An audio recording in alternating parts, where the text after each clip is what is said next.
Okay, guys, we're back at it again. It's been a few days since I've did any reading. I've been busy working at the greenhouse nursery selling my fruit trees. Um, so let's get back to our reading. Again, I'm going reading from the book Gods of the Bible, and the last chapter we covered was dealing with the Elohim. Today we're going to start on page 83, the fall of humankind. And again, I like to show the page so you guys can see. All right. The Garden of Eden. The adventure of human life started in Eden. According to this view, in Eden, man took his first steps, enjoyed a short moment of endless happiness, and then made a mistake that bore consequences for which he is still paying. This regrettable decision goes under the name of original sin. Due to this sin, God expelled the creatures he created and condemned them to live a life of pain and suffering outside the Garden of Eden. This eternal damnation still haunts the existence of billions of people today. According to St. Paul, death entered the world through the sin of one man, Adam. Thus death came to people. Romans 5:12. Just as sin entered the world through one man, Adam, and death through sin, and in this way death came to all people because everyone sinned. However, if we read the Bible with the approach we have used so far, we can't help but wonder, did this sin actually take place? Does that following damnation still stand? Are Adam and Eve responsible for the evil in the world? The place called Eden appears in Genesis immediately after the second account of the creation of man, which we analyzed in chapter 4. Genesis informs us that Yahweh made a fenced place in Eden, and placed the Adam in it. Genesis 2:8.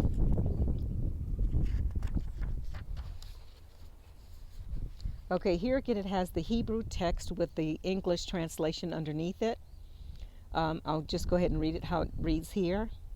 And planted Yahweh Elohim Eden in fenced place from east, and placed there the Adam that he had made. Then Yahweh chooses and delimits an area, the so-called Eden, which is not a mythical or indefinite earthly paradise, a kind of special situation, a statue of a spiritual order, but a concrete region, a geographical area, a physical place. As seen in the previous chapter, the original meaning of the term Metquidim is that which is front, but also that which is before. So we could say that Yahweh planted a fenced garden in Eden from that which came before, or from that which existed before. In it he placed the Adam he had made somewhere else before. So if we were to suggest a translation of this passage for the reasons we have given in chapter 4, we would say, Yahweh Elohim created the earth man and placed him in the garden created in Eden, which was laid out from the one that was before. The next subtitle is The Two Trees. Once enclosed and protected, the Eden is used as an experimental garden to produce fruit of all kinds. Among many others are two unique trees. Genesis 2:9. And again, we have the Hebrew words with the English translation underneath it, right through here. And it says, and the tree of the living in the middle of the place fenced, and tree of the knowledge of good and evil.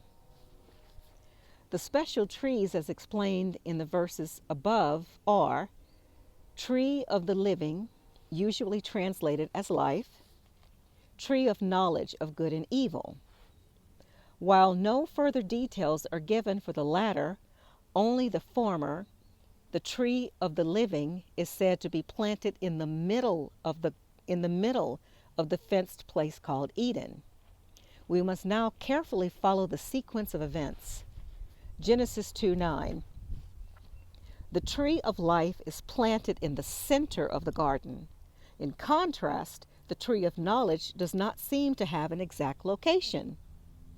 It is also important to note that the first tree is only of life and not of life and death, while the second tree establishes an inseparable link between good and evil. Life and death are not connected, as one exists in the absence of the other, while the other two elements, good and evil, are inseparable.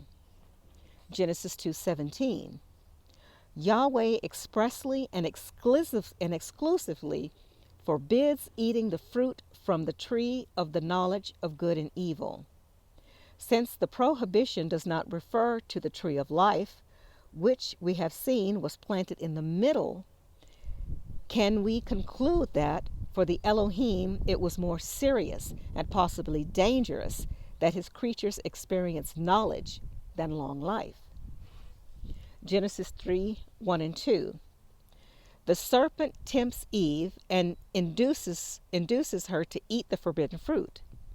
The woman's answer is very curious, as she says that the prohibition refers to the tree that is Gan ha-Tobi, in the middle of the garden.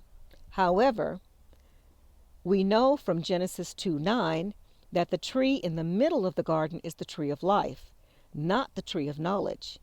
This passage thus openly contradicts Genesis 2:17. Genesis 3:6. Eve eats the fruit of the tree in the middle of the garden, and I think it said shares, and offers it to her companion. Do they eat from the tree of life? If so, they do not infringe on Elohim's prohibition as found in Genesis 2:17, unless the Elohim confused the trees or the redactor of the text did. In summary, there is confusion in the transmission of the story or inconsistency in the narrative. Where did this mess up come from? Did the Elohim confuse the trees at the time of the prohibition?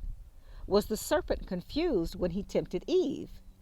Was Eve herself confused about the position of the two trees in the garden?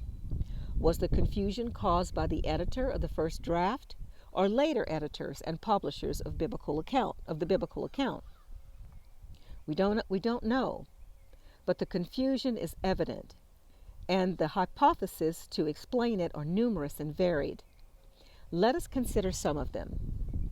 The confusion could be due to a copyist error that resulted in a shift within the text, limiting the definition of positioning to one tree instead of attributing it to both.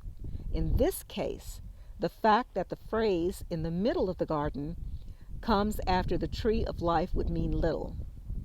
Another hypothesis is that there may have been only one tree in the original narrative, with no indication of its location.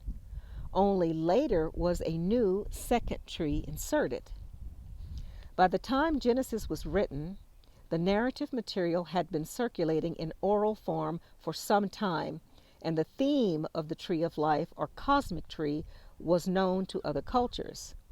However, there is no explicit earlier references to the tree of knowledge of good and evil, which could be a later addition. There is a phrase in Deuteronomy 30:15 that supports the hypothesis of the original uniqueness of the tree.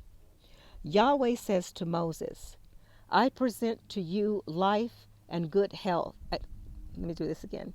Yahweh says to Moses, I present to you life and good, death and evil. In Deuteronomy, thus, concepts of life, good, death, and evil overlap in obvious parallelism. The biominimal concepts associated with the two trees seem to merge in Deuteronomy. Were these concepts trees also initially joined together in Genesis? However, we cannot help but wonder if there were two trees, and the prohibition did not include the tree of life, but only the tree of knowledge. Why didn't they eat the fruit of the tree of life, thus both benefiting from it and becoming immortal? Had they eaten from the tree of life first, they would have become immortal, and the Elohim's threat, "You shall die," would no longer have had any effect. As can be seen, this is no slight complexity. Wow. That's the first part. I'm going to keep reading the next subtitle. They realized they were naked. The development of the story gives us clue that we consider essential. The two have just eaten the forbidden fruit and find themselves naked, Genesis 3:7. And here's the Hebrew text again with the English beneath it, and learned that naked they. Only after they eat the fruit do Adam and Eve realize they are naked.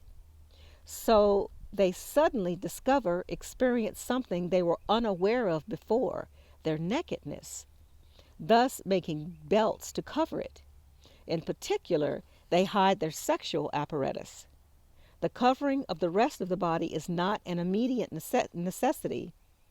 It will be fulfilled later by Yahweh when he drives the two out of Eden, Genesis 3:21, and provides them with clothes. The biblical remark is always taken for granted, and its exact meaning is never understood. The nakedness does not concern the whole body, only the sexual organs.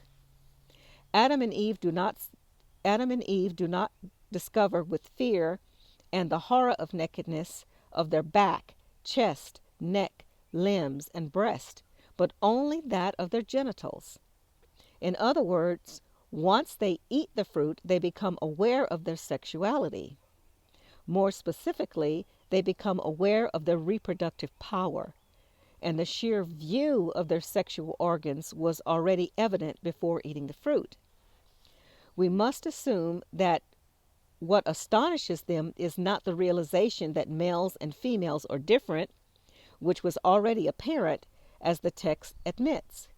Adam and his wife were both naked and they felt no shame, Genesis 2:25. But that morphological difference serves a specific purpose. Genitals offer a new possibility that does not please God. Genesis also draws our attention to the fact that the two hide from God and not from each other. Adam and Eve hear the footsteps of the Elohim, whose steps can thus be heard before he is seen, and immediately run into hiding, Genesis 3:8-10. Yahweh, not seeing them, cries aloud and says, "Where are you?" Adam says he heard God's footsteps. God has footsteps? And therefore he hid from him. Again, there's the Hebrew writing with the English underneath it, was afraid because naked I. Adam was afraid of God, his creator, because he was naked? Why is Adam afraid of the divine reaction? Amos Luzzatto, an eminent Jewish biblical scholar, points out that nakedness was not a sin per se in the Old Testament. Adam, however, seems to be conscious of his nakedness. It seems clear that the sin of our ancestors was not in nudity per se, but in the sex that followed the realization that they, Adam and Eve, could reproduce, and they could do so without the help and permission of the Elohim. The essential difference between the new species, the Adamites, and the Elohim is lost by crossing this thin line. The making of the Adam and the reproduction of the Adamites were previously prerogatives of the lords from above, the gods. Now Adam and Eve had discovered they are self-sufficient in reproduction. They can reproduce without the intervention of the Elohim. The tree, whether one or two, represents the element that transforms the two creatures and gives them the ability to generate life, formerly reserved for the gods and now available to humans. God immediately recognizes the consequences of the new situation. Genesis 3:22. And Yahweh Elohim said, the man has now become like one of us, knowing good and evil. He must not be allowed to reach out his hand and to take also from the tree of life and eat and live forever. In this rather striking statement that needs no interpretation in its clarity, by eating the fruit, Adam became like the Elohim, one of us.